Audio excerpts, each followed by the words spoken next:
the Crash Bandicoot Marathon. I just thought that, instead of just doing one single review of these games, why not just dive in on one video? Spinoffs are usually games to keep the fans occupied for whenever the mainline games come out, and Crash isn't an exception to that rule. Whether it's a platformer, car racer, party game, even a mini game collection, and quality may vary throughout all these games. Although I did look at some of these games before on the channel, like the Crash GBA games and the DS games. That and also Crash doesn't really have that many spin-off games, or at least ones that I haven't covered up to this point. So I think I'll keep it a little bit contained here. We'll just be looking at 4 games for this video: Crash Team Racing, Crash Bash, Crash Nitro Kart, and Crash Tag Team Racing. I was originally planning on looking at Crash on the Run for the mobile game for this video, but for some reason, and I only found out about this like 3 days ago, the game was completely delisted from the Google Play Store and the App Store, and even if you do still have the game on your phone, you can't really play it since it's offline now. I mean, I'm not too sad about that. I don't really care that much about mobile games, but this game has 60 million downloads, which is more downloads than Super Mario Run, which is from a more popular franchise. And before anyone asks, I'm not really looking at any of the other mobile games like Crash Mutant Island or Crash Nitro Kart 3D because I have no interest in playing those games. Maybe I'll do it someday for a random video, but not now. I also won't be looking at any of those obscure Crash games that no one knows about. I'm just looking at the wiki to see how many games I can cover, and I realize that most of these are just random mobile games that probably don't even work anymore. And I just don't feel like playing these games like do I look like this guy? I'm really not in any hurry to play Crash Bandicoot on Tiger Electronics, if you feel me. Actually, I wonder how much they go for on eBay now. What the fuck?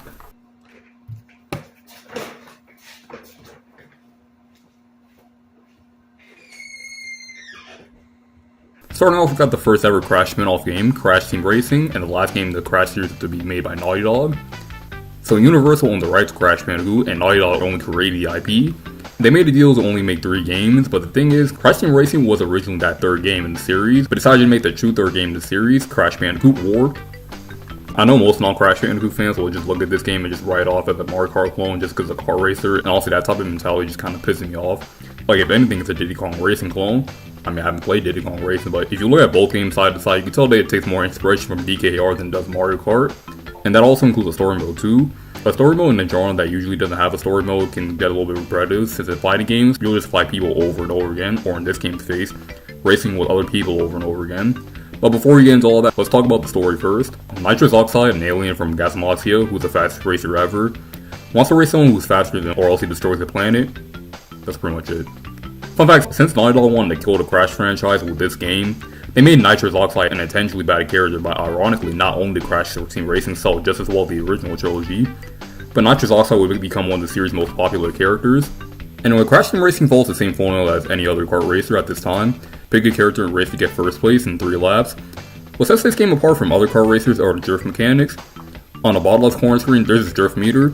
You press R1 or L1 while drifting, and right before the meter fills up, you press the other shoulder button that you're not holding 3 times to boost. If you boost when it's green, you won't get a fast enough boost, but if you boost right after the meter fills up, you won't get that boost you'll need to make that turn. These mechanics are honestly one of the reasons why I actually like CTR more than Mario Kart. Yeah, I'm one of those people. The whole drifting is a really good risk and reward system, and there's definitely a lot more of a skill gap in CTR than there is in Mario Kart, and I don't really think that a game that being too easy or simple to get into for casual players is a bad thing. Plus, I've been playing Mario Kart since Mario Kart 7, which for you veterans probably doesn't seem like a long time, but still. This is coming from someone who's played Mario Kart since he was 4 years old. Meanwhile, I only played Crash Team Racing for the first time like 5 years ago, so this isn't biased talking. I just really like games that are just simple to play but hard to master. It's the same reason why I love parry mechanics in games. Like, just give me a mechanic that's all about timing, and that will make me come back to your game over and over again to get better. Crash Team Racing is pretty fast compared to Mario Kart though. I wouldn't say it's like going from 150cc to 250cc in Mario Kart 8 Deluxe, but it's definitely faster than most car racers, which is why this drifting system is so much fun.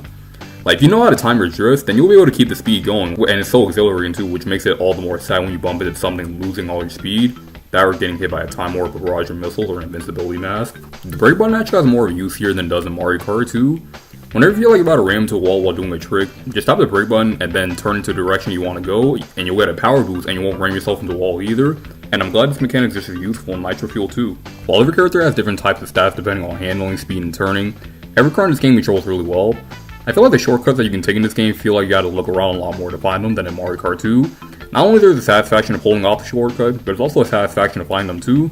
It just feels a lot more rewarding in this game. Oh my god, bro, is dick riding all you do? No, I'm like, saying you literally got that nigga dick in your mouth right now. I see it. Look, I promise I don't hate Mario Kart. I just think that there's just some things that CTR just does better than it. But overall, CTR is pretty good even for people who aren't into Crash Bandicoot to begin with, and it's just a great kart racer in general. Kind of like fighting games, I really get the most out of racing games by just playing with friends.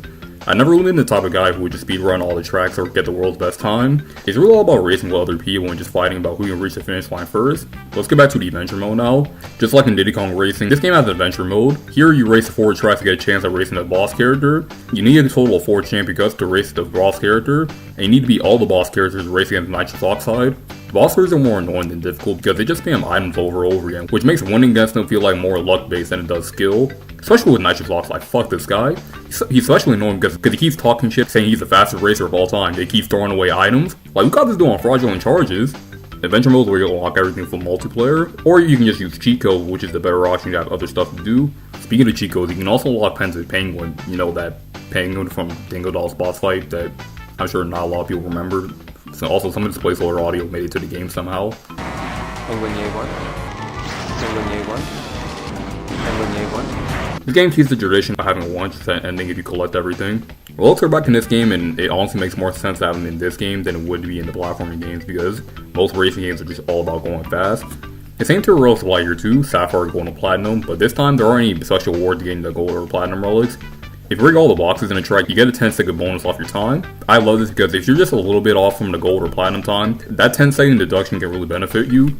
There's also these CTR letter tokens that you can collect, and unlike these, it shows you all the ins and outs of the levels and some of the shortcuts too. The only thing I don't like about it is that you have to finish a race in first place, and while you have no problem with that, I do get robbed from getting first place occasionally. Are you sorry, bitch? The last thing to talk about is the CTR tokens. To get these, you need to collect 20 crystals, and I never like collecting these. If this was a platformer, then I wouldn't really care that much, but in a car racer where all the controls are way looser than Crash on his feet, combine that with a cart's tiny ass hitbox, like I swear, if your character's body, not even the cart itself, your character's body doesn't touch the crystal, you'll just drive straight through it. I almost ripped out my ball here just because of that shit. Braking does help with making sharper turns to grab them, but this could have been executed way better. Not only do you get to see your ending, but you also get to see his Naughty Dog scrapbook that shows you the evolution of Crash's design and concept art. I know that Crash was based off of Warner Bros. Cartoons, but Crash's face in some of these artworks kind of give off a serial killer vibe. But it's worth it to see that Polo became the chief of ice cream testing, Coco started her own internet dating service, and Crash told his life story and it became a book. How the fuck did that conversation play out?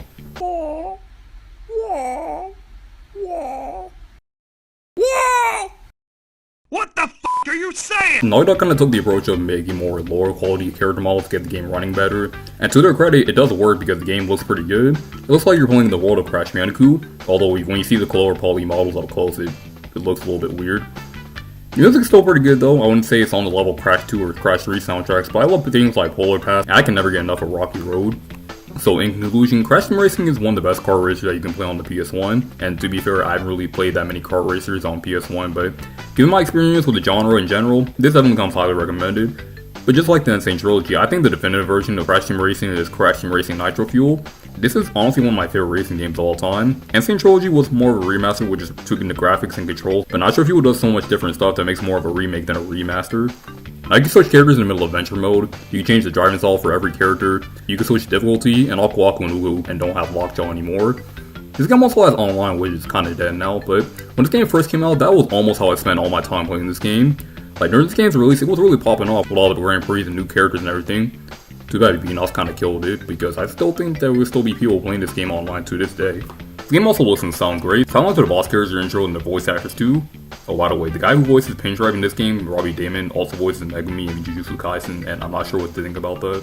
What, you call that racing? Forget about it. If you's gonna race oxide, you's gonna have to get past me first.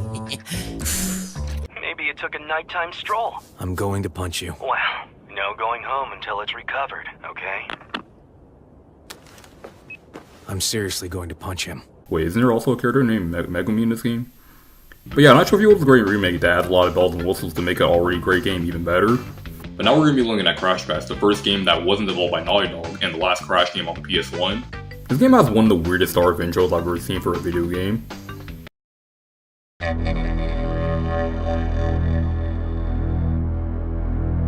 Sony Computer Entertainment America presents a Universal Interactive Studios production.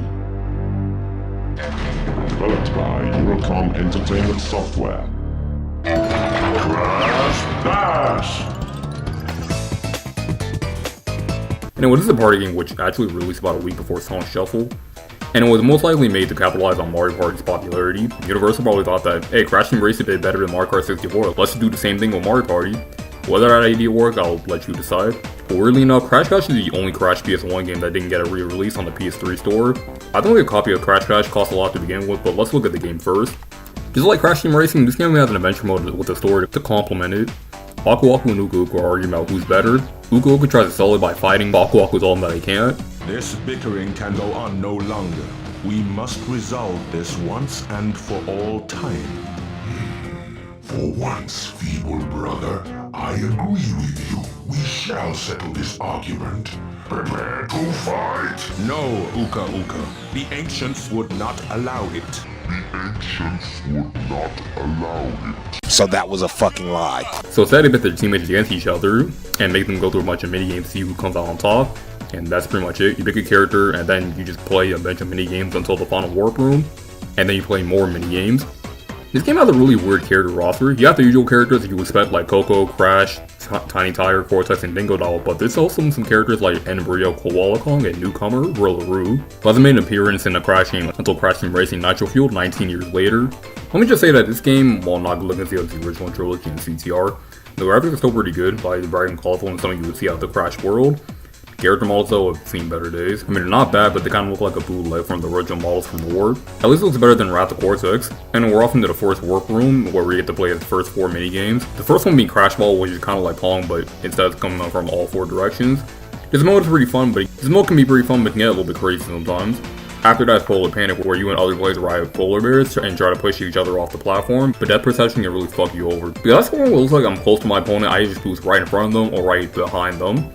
And after that, it was purple paint, where you cover up a bunch of squares, and if you break that purple box, those painted squares become points. You can use these rockets to shoot at other players to slow them down. You also get these sprint powers, which help you pick up the speed, which is pretty much needed because you move at a fucking snail's pace. Finally, there's Jungle Bash, where it's just a free-for-all. You grab metal crates and throw it at your opponents. You grab TNT crates and throw them to cause larger amounts of damage. Now, crates blow up on immediate touch. The collision touch and the hitboxes can be pretty wonky because sometimes shit can just hit you even if it's an entire foot away from you. Alright, for one of the minigame, let's move on to the next one. Wait, I gotta do it again? Alright, so here's one of the weakest aspects of this game. To make progress, you have to win every minigame 3 times in a row, which doesn't sound bad until you realize the CPU can win against you, which can make these minigames last forever. The minigame doesn't stop until someone gets 3 wins, whether it's you or the CPU, which means you can end up playing the same minigame not once, not twice, not 3 times, not even 5 times, but 9 times in a row. Maybe even more if you get a tie because nobody wins those, and if the CPU gets 3 before you, guess what, you gotta do it all over again. After you do all that, fight the first boss, Papu Papu. He sends Crash clones after you, but after you hit him, you can just throw a crate at them, and after you do that 3 times, he just kills himself.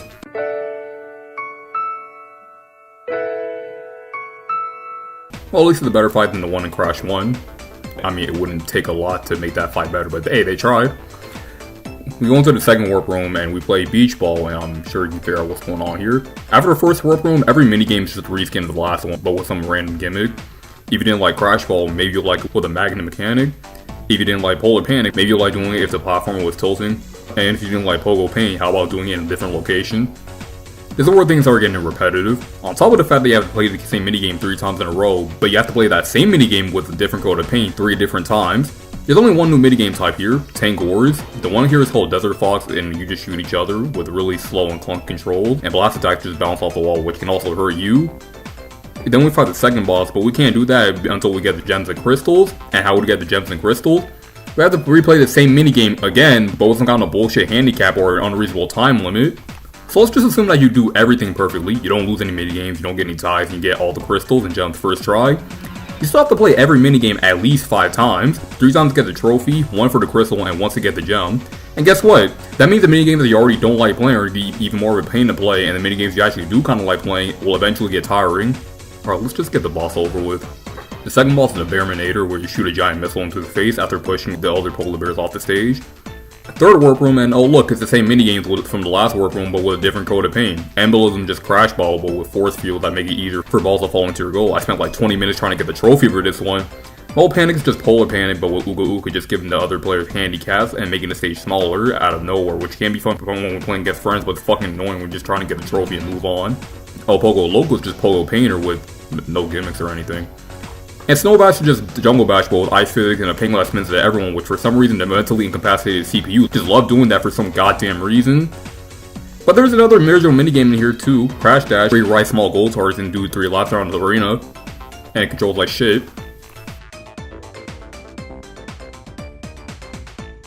I gotta be honest, at this point of the game, I was just numb. I was just basically doing the same thing over and over again with some kind of stupid hard stipulation or playing handicap. If I wasn't getting the trophies, then I was just losing and trying to get all the gems and crystals because the game just had me at a disadvantage. And look, I like a good challenge, but when I actually fairly designed, not hard because the game is just taking away shit that you could do before. And this is just doing stuff to finish the game. I haven't gotten to the relics, so you need to get 200%, and yes, 200%. There's no sapphire relics in this game, just gold and platinum. Now to get the gold relics, you need to win every minigame twice, and to get all the platinum relics, you need to win every minigame 3 fucking times, which means you'll be playing every minigame a total of 8 times. So just basically replaying the entire adventure mode all over again, because that's fun, right? There is an option to play the adventure mode with 2 players, but I'm not going to do all this all over again. I'm not going to drag a friend into this, but even then, would it even make the adventure mode experience any better? I gotta be honest, I don't think it would, because you're still doing the same shit you'd be doing by yourself. It doesn't cut down on tedium. It's basically the equivalent of just having a fist shoved up your ass, but then just getting a friend to join you after getting bored of it. I know, that was a pretty graphic image that I just described, but this game pissed me off. I can't even talk about the end of this game's story, because this shit just got so repetitive, so boring, so frustrating that I just lost my patience and interest. I'm playing this game the whole way through. I'm sure it's not gonna go for 200%. Like, this isn't fun. I'm not enjoying the fact that I have to play these minigames multiple times. I think I would've left cracks on my controller if I continued. And I gotta mention the fact that I'm emulating this. I'm using save states and everything, but it doesn't change the fact that I'm just playing these minigames over and over again and just delaying the inevitable. And you gotta play a shit ton of adventure modes to lock everything, and to be fair, Crash Team Racing was structured like that too, but at least you can use cheat codes if you had other things to do, and maybe because of the fact that the game's actually fun, it could be that too. Unless you're playing the European version, and even the first release of the European version, you're forced to do all this shit to unlock everything. Or you can just be like me and just download a 200% save file on your net and just like put it and just place it in your emulated folder. Okay, but that's all single player stuff though. Would I say that Crash Bash offers a better multiplayer experience? Yeah, I would. Honestly, I would go as far as it's a better multiplayer game than it's a single player game. This is one of the few times where I would say if this was just a straight up Mario Party clone, then I would have more positive things to say about the game. I mean, it's not as good as the aforementioned Mario Party and the CTR, but I was actually having a lot of fun playing this game with friends, but even if in single player, I was fucking miserable. This game does have a pretty good soundtrack though, when it's not reusing songs from Crash 2 and 3. I really like the new Warp Room theme, and Bogo Painter is a pretty good song too, but as a whole, Crash Bash is just not a good game to me. Like, I'm saying it right now, I think this is a low point in the series. Yeah, I can get a lot of fun out of the minigames with friends, but when I have to do all this repetitive and monotonous shit just to experience those fun times, it's just not worth it to me. This game literally pads out a playtime that forcing you to replay minigames over and over again.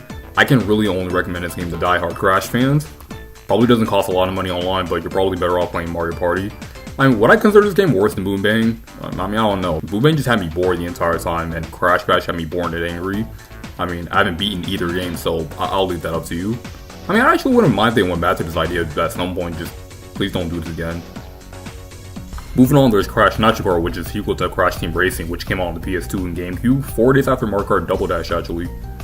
This game was developed by Vicarious Vision, who also made a GBA Crash games and the Insane Trilogy. At first I thought they only developed the GBA port, but no, they made a console version too. Well, this game was actually meant to be developed by Traveler's Tale, the same people behind Wrath of Cortex. Both canceled late into development and hand off to Vicarious Visions. I think that might be because they wanted them to focus on Crash to Insanity, which was another game being developed by them. So the story's pretty simple. You ever see Space Jam? Yeah, it's basically just that. An alien looks to Crash characters, and instead of forcing them to play basketball, they're forcing to racing. Instead of Oxide, we have Emperor Velo 22nd, whose beard is the same shape as the first letter of his name for some reason. This game has really weird boss characters that you race, the first one being Kronk, who's apparently from a planet that's like Earth, Norm, who split himself into a fatter version of himself, and Gear, whose icon kind of looks like a methamphetamine addicted version of Clank for some reason. And also, these guys aren't unlockable after you beat them in the race. Like, even the GBA version had that. Something about the game itself, I'm gonna say for 2003, this is amazing.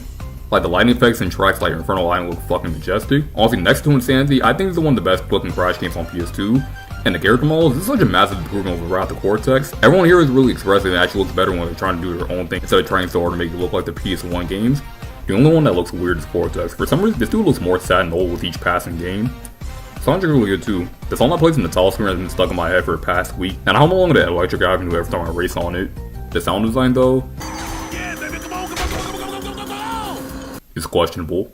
Some characters' voice clips can sound kinda weird, and I can do with the constant boing sound effect every time you jump.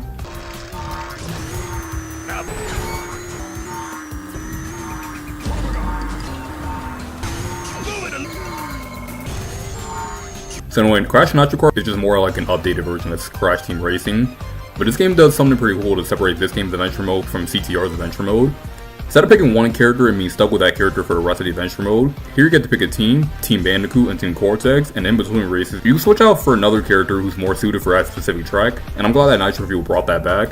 And the cool thing about the team mechanics is that in the adventure mode, you still need to get first place to get a trophy, but your teammates are driving on the track with you and are usually very close to you, so if you finish the race at first, second, or third place, but your teammate finishes at first, you'll still get a trophy either way, which is pretty cool. This game even introduces the hazard boxes, which activate hazards for the other races to even fall down in the pit, or get hit by an obstacle. So at first glance, Nitro Kart just looks like more of the same of CTRN. Yeah, and it's still a pretty solid game though. The track design is still pretty good. That brake trick still works just as well here as it did in CTR. It even brings a new mechanic to drifting. If you hold the right trigger before the meter reaches its limit, you get a faster boost. But I can't really help but notice that some of the track designs in Nitro Kart kind of mirror some of the tracks in CTR. Tiny Arena is really just one world away from Tiny Temple, and Clockwork Wampa has some track set pieces that kind of reminds me of Cortex Castle. I mean, these tracks are still pretty good, but it's kind of hard for me to not recognize that. But that's not the only thing about this game that bothers me. Like the control, man, what happened here? It feels so much heavier than before, and it doesn't feel as quick to turn anymore. I like the mechanics of drifting, but the drifting in general just doesn't feel as good to pull off as it did in the other game. And jumping feels too weighted too, making it hard to pull off jumps, and this wouldn't be too bad if the tracks were designed with this control scheme in mind, and for the most part it is. But some tracks have some shortcuts to take, but I swear they would be a lot easier to take if this game had CTR's kart physics. And makes things like collecting C&K tokens and collecting relics, which would have been relatively comfortable to do in CTR, very annoying in Nitro Kart. There's also an anti-gravity mechanic, which this game actually did 11 years before Mario Kart 8, but the Mario Kart 8 did this mechanic way better. In Nitro Kart, the cars just feel way slower than it does when you're normally racing, plus the anti-gravity doesn't really do much to change up the racing. In Mario Kart 8, you can bump into your opponents to get a speed boost, which gave it a little bit of a competitive edge, but here, all it really changed is that you're driving on a wall or ceiling, and that's it. Plus, it doesn't really make drifting any better. In fact, it's even worse because the cars were already heavier than before, but now they're slower, which doesn't make anything better. Anti-gravity was a great idea, which is why Mario Kart used that idea, but when you put it into practice, it could have been so much better. Another idea that could have been good, but just wasn't realized enough with the team mechanics. While you're racing, you see this meter, and as long as you're near your teammates, it keeps charging up. Once it reaches its max, you go into a frenzy mode where you basically just spam items over and over again, which kind of sounds broken at first, but again, it's just not fully realized because A, I keep on forgetting that's a mechanic so I never spam items when I'm able to. B, it's kind of hard to try and focus on driving and throw items all at once. And C, whenever it activates, I'm already in first place so I don't have a chance to pelt the other racer with missiles. Again, the idea sounds great on paper, but the execution just leaves a lot to be desired. Honestly, that game is alright in Nitro Kart as a whole. It has great ideas but questionable execution. The track design is really good, and when it's standing on its own legs and not being compared to the game that it's trying to emulate, it's a good game. In fact, I think there's a fun that can be had with racing, but the controls here feel so clunky, and that's really what kills me about this game. Because the tracks are really tightly designed and fun to race on, but it's just the fucking control, man. They just need a little bit of tweaking. And Nitro Fuel proves that because Nitro Kart's tracks were all supported to that game alongside with the original CTR tracks. You can't play the C&K Adventure mode, but that's an argument for another time. With that game's better controls, these tracks go from being decent to some of the best tracks in the game. Matter of fact, I might even like some of these Nitro Kart tracks just as much, maybe more than some of my all-time favorite CTR tracks. I kinda feel like if Nitro Kart just didn't have all these mechanics just to make itself stand out from CTR, then I just think that this would just be an above average kart racer. This is one of the rare examples of a handheld port being better than its console counterpart. On Nitro Kart GPA doesn't have the team mechanics or anti-gravity system because of its limitations. That actually might be to its benefit because what you have is just a standard kart racer and with none of the bullshit. This is as basic as a kart racer as you can get, but sometimes not really what a game does to shake up its concept, but whether or not those mechanics make the game fun to play or not. Sometimes being different doesn't always equal being good. I already talked about this game in my Crash GBA video, so I'll just keep this brief. While I mostly enjoy Crash Nitro Kart, there's really no reason for you to play this game when CTR just does everything that this game does but better. And there's even less of a reason to play this game since Nitro Fuel has this game's tracks and just does it infinitely better. I mean, I do kind of feel bad for this game since again, actually a pretty decent game. If they just tweaked the controls, physics, anti-gravity, and the team system, we would have been golden here. But that just leaves us with the last game we're going to look at, Crash Tag Team Racing, which was released in October 2005. And let me check something real quick.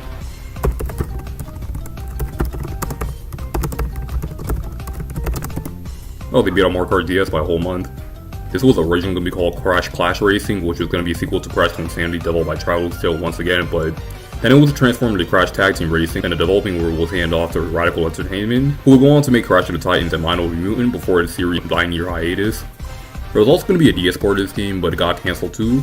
I mean, I don't know why, but seeing that Mario Kart DS was being released about a month after this game, that was probably a good move on their part. This is often seen as the black sheep of Crash's racing career, but does it really deserve that title?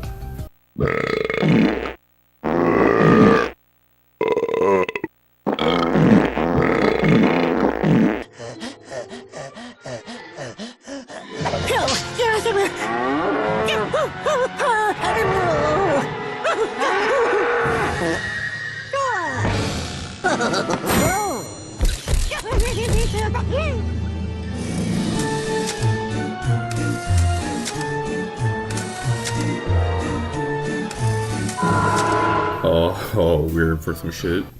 Alright, so the story is actually different from the last two games. Crash and Cortex are racing and they accidentally crash into an amusement park. And just so happened that they did it right when the park was about to shut down because all the gems are stolen, including Ebenezer Von Clutch, who was the robotic leader of the park, having the gem inside him getting stolen too. I don't really know how they stole his gem without him knowing, but that's neither here nor there. And because Von Clutch is a big fan of the Crash characters and blind that the Crash characters are just basically celebrities somehow, they try to find all the gems to power up all the races, and if they do, one of them gets the key to the amusement park. Later on we found out that the amusement park's mascot, Willy Wumpa Cheek, stole the gem. We don't figure out why he stole him at first, they never really explain it, but you know, now he's gone. Poof. And I would have succeeded too if it wasn't for you meddling bandicoots! Oh, that's it! I have had it! You people are dumber than a sack of hammers! It's me! Me! I tell you! Don't you get it? Me! I mean, I actually really like the story setup. It actually sets it apart from the other racing games, which kind of had the same alien invading Earth story. This game actually has the weirdest characterization in the series. Crash just says random gibberish. Crash! What's up, little brother? Crash went from being... I actually don't remember him having that much of a personality around the Cortex. He just wanted to be Crash by himself and that's it. But now he's just Mr. T. What's wrong with you, fool? Should have stayed in school. You learn what number is bigger than another number. Become an accountant. Go on to bigger things. Instead, you a chump. Chump that can't count. Crunch neath the coins. And brush your teeth. Looks like a checkerboard in there. When Cortex acted very flamboyant in this game for some reason. Look, why are you back here if you don't have what I need? Crash, listen to me and try to get this through your furry skull. If you want answers, you have to get me something black and fetching. Coco makes very weird sounds in the racing. Look, I'm not going to play the sounds, but anyone who's played tag team races knows what I'm talking about. But if you don't, just look up Crash Bandicoot. Yes, you'll know what I'm talking about. And Engine's just always saying random shit. Woe is me! Woe for Engine! No greater doom is possible! Huh?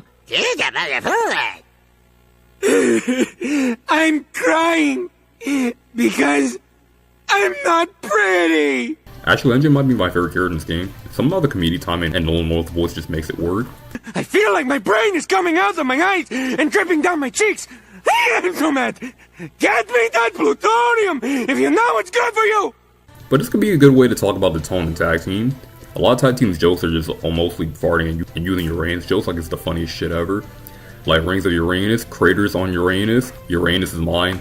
I won't lie, I did laugh at that the first time. I mean, it's funny the first time, but like, it gets old fast. I mean, I feel like if I played this game when I was younger, I probably would have laughed at all this when I was like 8 years old, but like, I don't know, man, like, sometimes this game can be pretty funny.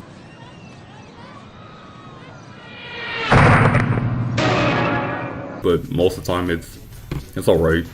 Honestly, that can really sum up this whole game. It's alright. What really separates this game from the rest of the racing games is that this game is actually more like a free-roaming platforming racing hybrid. Instead of having a hub world we drive into that connects one hub world into the next, you run around in a hub world that connects most levels to each other. You gotta do side missions to unlock characters' cards, do mini games like shooting animals, collecting chickens, talk to NPCs, activate shortcuts and tracks, and activate these cutscenes called dioramas.